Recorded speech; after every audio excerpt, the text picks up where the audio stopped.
మన ప్రభువైన యేసుక్రీస్తు పరిశుద్ధ నామములో ఈ పాడ్కాస్ట్ ద్వారా వాక్యం ఉంటున్న ప్రతి వారికి నా హృదయపూర్వకమైనటువంటి వందనాలు. దేవుడు మిమ్మను దీవించునుగాక. యాకోబు రాసిన పత్రిక 1వ అధ్యాయము 26వ వచనం. ఎవడైనను నోటికి కళ్ళెము పెట్టుకొనక తన హృదయమును మోసపరుచుకొనుచు భక్తి గలవాడనని అనుకుని ఎడల వాని భక్తి వ్యర్థమే. చదివినటువంటి వాక్య భాగంలో ఎవడైనా మంచి ఆత్మీయుడని, పరిశుద్ధుడని, నీతిమంతుడని, చాలా గొప్ప చదువులు చదువుకున్నామని, పూజించడానికి మేము యోగ్యులమని, మా అంత జ్ఞానము, మా అంత పాండిత్యము లేదు అని చెప్పుకుంటూ వారి యొక్క నోటిని అదుపులో ఉంచుకోకపోతే వాని భక్తి శూన్యము అని వాక్యం సెలవిస్తున్నది. యాకోబు పత్రిక అనగానే ఒక తీవ్రత, ఒక రోషము, ఒక ఉజ్జీవము అనేటువంటి ఉద్దేశం ఈ వాక్యం, ఈ పత్రిక మనం చదువుతున్నప్పుడు మనకు అర్థమవుతూ ఉంటుంది. ప్రత్యేకముగా మన యొక్క మాటను గూర్చి, మన యొక్క నాలుకను గూర్చి, మన యొక్క నోటిని గూర్చి నొక్కి పట్టి ఎత్తి చెప్పేటువంటి గ్రంథం. ఒక్క మాటలో పరిశుద్ధాత్ముడు ఇక్కడ వ్రాయించి పెట్టారు. మీరు ఎంత భక్తి చేస్తున్నప్పటికీ, మీరు ఎంత కానుకలు ఇచ్చినప్పటికీ, మీరు ఎన్ని సత్కార్యాలు చేసినప్పటికీ, మీరు ఎన్ని నీతి క్రియలు చేసినప్పటికీ, ఎంత అందంగా ఉన్నప్పటికీ, ఎంత ధనభాగ్యం ఉన్నప్పటికీ, ఎన్ని సుఖభోగాలు అనుభవిస్తూ ఉన్నప్పటికీ, ఎన్ని మందిరాలు కట్టించినప్పటికీ, సహవాసాల కొరకు ఎన్నోసార్లు గుప్పిళ్ళు విప్పినప్పటికీ, నోటిని అదుపులో ఉంచుకోకపోతే, మీ నోటికి కళ్ళెము పెట్టుకొనకపోతే ఆ భక్తి శూన్యము, సున్నా, వ్యర్థము అని స్పష్టంగా మనకి పరిశుద్ధాత్ముడు తెలియజేస్తూ ఉన్నాడు. ఇక్కడ మనం జాగ్రత్తగా గమనించినట్లయితే నాలుకను అదుపులో పెట్టుకోవడం ఒక ఎత్తు అయితే, నోటికి కళ్ళెము పెట్టుకోవడం మరొక ఎత్తు.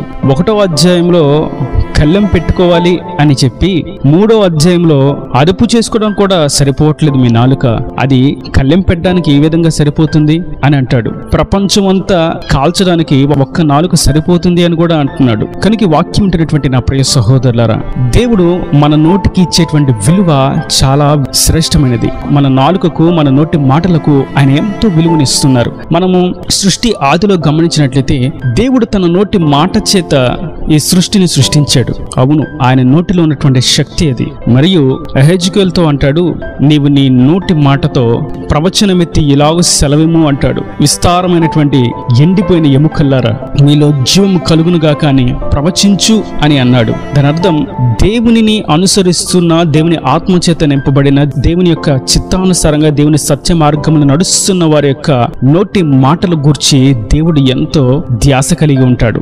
ఆయన వారి నోటి మాటలను గమనిస్తూ ఉంటాడు. అవి ఎప్పుడూ దీవెనకరంగాను, రుచికరంగాను, ప్రయోజనకరంగాను ఉండాలని ఆయన కోరుకుంటూ ఉన్నారు. ఒక్కవేళ ఆ విధంగా కాక నోటిని తెరచిన సమాధి వలె, కుళ్ళిన సమాధి వలె మార్చుకున్నట్లయితే అది ఒక ఖడ్గంగా ఇతరులను హతము చేసేదిగా ఉంటుంది. దానికి ప్రతిఫలము, దానికి శిక్ష తప్పదు అని ప్రభు సెలవిస్తున్నారు. జాగ్రత్తగా మనం చరిత్రలో గమనిస్తున్నట్లయితే తన జనుల, తన భక్తుల, తన ప్రియ బిడ్డల యొక్క నోటిని గూర్చి ఆయన ఎంతో శ్రద్ధ వహిస్తూ ఉంటాడు. యెషయాని దర్శించినప్పుడు కూడా మనం గమనిస్తాం, తన యొక్క పెదవులు కాల్చబడినవి, బలిపీఠము వలన అయినటువంటి అగ్ని చేత కాల్చబడి పరిశుద్ధంగా మార్చబడినవి. మనం క్రొత్త నిబంధనలు కూడా చూసినట్లయితే అపోస్తలులు పరిశుద్ధాత్మ శక్తి చేత నింపబడినప్పుడు వారి యొక్క పెదవులు కాల్చబడినవి, వారి యొక్క దర్శనంలో అగ్ని నాలుకలు విభాగింపబడినట్లుగా వారికి కనబడినవి. అనగా దేవుడు తన జనుల యొక్క నోటి మాట యొక్క శుద్ధతను ఆయన కోరుకుంటారు. ఆయనతో మాట్లాడాలి అంటే మంచి మనస్సాక్షితో, పవిత్రమైనటువంటి పెదవులతో ప్రార్థన చేయాలని ఆయన కోరుకుంటారు. మరియు మనము దేవునికి ప్రార్థన చేసేటప్పుడు మన నోరు ఎలా ఉంది అని మనం ఏ రోజుకు ఆ రోజు పరీక్ష కలిగిన వారముగా, శ్రద్ధ కలిగిన వారముగా, ధ్యాస కలిగిన వారముగా ఉండాలి. ఒక్క నోటి మాట అదుపు తప్పి మనం మాట్లాడకూడనటువంటి మాట వచ్చినట్లయితే ఆ ప్రార్థన ఆయన దృష్టికి అంగీకారయుక్తంగా ఉండదు అన్న సంగతి వాస్తవం. అందుకే కీర్తన గ్రంథాన్ని కూడా మనం చూస్తాం, యెహోవా నా నోటి మాటలు, నా హృదయ ధ్యానము మీ దృష్టికి అంగీకారములగునుగా కానీ కీర్తనాకారుడు అంటాడు. అవును, మన ప్రార్థన ఆయన దృష్టికి అంగీకారంగా ఉండాలి అంటే మొట్టమొదట మన పెదవులు, మన మాట, మన నాలుక ఆయనకు అంగీకారయుక్తంగా ఉండాలి. ఒకవేళ అది తప్పు తప్పి అది జారి దేవునికి ఆయాసకరంగా ప్రవర్తించినట్లయితే, దేవుని మాటకు విరుద్ధంగా ప్రవర్తించినట్లయితే అది ఆయన దృష్టికి యోగ్యమైనది కాదు.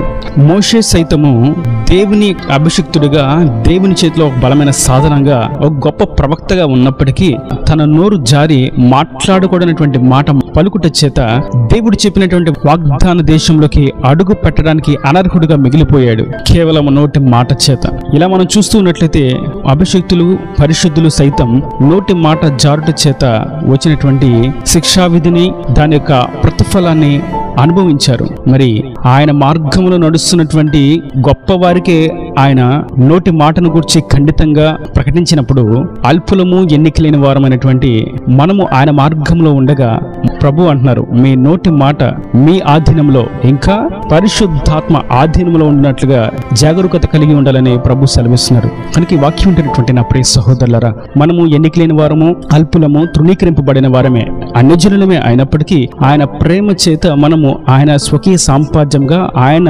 వాగ్దాన సంతతిగా పిలువబడ్డాము.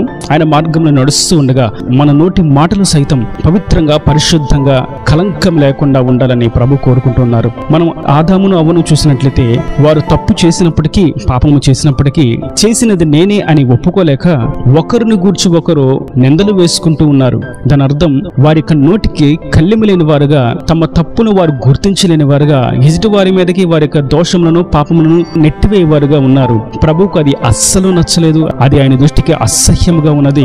కనుక వారిని మీరు ఏదైనా తోటలో ఉన్నటకు అనర్హులు అని బయటకు నెట్టివేశాడు. మనము మన నోటికి కళ్ళెము పెట్టుకున్న ఎడల ఆయన రాజ్యానికి వారసులము కానేరము అన్న సంగతి ఈ వాక్యము ద్వారా, ఈ మాట ద్వారా, ఈ చరిత్ర ద్వారా మనకు అర్థం పడుతుంది. మనము భక్తి ఎంత చేస్తున్నామనే దానికంటే ముఖ్యముగా మనము ఆయన ఆజ్ఞానుసారంగా ఎంత జీవిస్తున్నామో అన్నది ఎంతో ప్రాముఖ్యము. అందుకే పలు వాక్యాల్లో భయభక్తులు అని, భక్తి కంటే ముందుగా భయమే, అనగా కట్టడలను అనుసరించుటయే, ఆజ్ఞానుసారంగా జీవించుటయే ముఖ్యము. మనము ఆజ్ఞను అనుసరించినట్లయితే దాని వెంబడి భక్తి నడుస్తుంది. మనము ఆజ్ఞను అనుసరించక భక్తి కలిగిన వారమై ఉన్నట్లయితే ఎంత భక్తి చేసినా ఆ భక్తి శూన్యము, వ్యర్థము అని వాక్యము తేటగా మనకి సెలవిస్తున్నది. ప్రభు ఈ భూమి మీద సస్యరుడిగా సంచరిస్తున్నప్పుడు ఆయన తన నోటి మాట చేతే ఎన్నో అద్భుతాలను చేశారు. నోటి మాట చేత. దాని అర్థం ఆయన ఈ భూమి మీద శరీరధారిగా ఉండి పవిత్రంగా, పరిశుద్ధంగా జీవిస్తూ మన వలె అన్ని శ్రమలను, బాధలను, ఇబ్బందులను, ఇక్కట్లను అనుభవిస్తూ తన నోటిని పవిత్రంగా, పరిశుద్ధంగా కాచుకున్నట్టు చేత తన నోరు శక్తివంతమైనటువంటి సాధనంగా ఈ భూమి మీద ఆయన వాడగలిగాడు. మనము సైతం మన నోటికి కళ్ళెము పెట్టుకొని, మన మాటలను అదుపులో ఉంచుకొని, పరిశుద్ధాత్మ శక్తి చేత నింపబడి ఆయన ఆధీనంలో ఉండి మనం నడుస్తున్నట్లయితే మన నోటి మాటకు సైతం ఆయన శక్తిని ఇవ్వగలడు. మనము ఒకవేళ నోటిని అదుపులో పెట్టుకోలేకపోతాం, నోటికి కళ్ళెము ఉంచుకోలేకపోతున్నామని గ్రహించినట్లయితే మనము నిశ్చయముగా ఆయన సహాయాన్ని వేడుకొనవలసిన వారమై ఉన్నాము. ప్రభువా, నా నోటిని ముట్టుము, నా పెదవులను కాల్చుము, నీ ఆత్మచేతనను తాకుము అని మనము ఆయనకు సమర్పించుకున్నట్లయితే ఆయన మనలను శుద్ధి చేస్తాడు. మాట్లాడకూడనటువంటి మాటలు, శపితమైనటువంటి మాటలు, చిన్న పెద్ద లేకుండా మాట్లాడేటువంటి మాటలు, బూతులు, అబద్ధాలు, మోసాలు, సరసోక్తులు, అన్యాయపు క్రియలు, లేని మాటలు, అబద్ధపు సాక్ష్యాలు, వీటన్నిటినీ ఆయన సన్నిధిలో మనం ఒప్పుకున్నట్లయితే వాటిని ఆయన కాల్చి మన నాలుకను, నోటిని శుద్ధి చేసి పవిత్రంగా ఆయన అగ్ని చేత కాల్చి మనలను సరిచేస్తాడు. ఒకవేళ ఈ సరిదిద్దుకోవడం అనేది జరగకపోతే ఆయన రాజ్యంలోకి అడుగుపడడం దుర్లభము అన్న సంగతి ఈ లేఖనం ద్వారా మనకు అర్థమవుతుంది.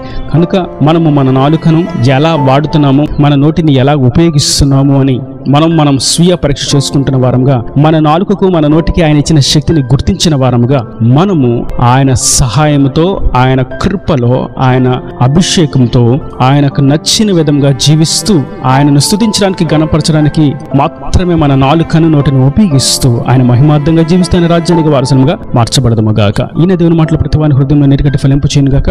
ఆమేన్. God bless you.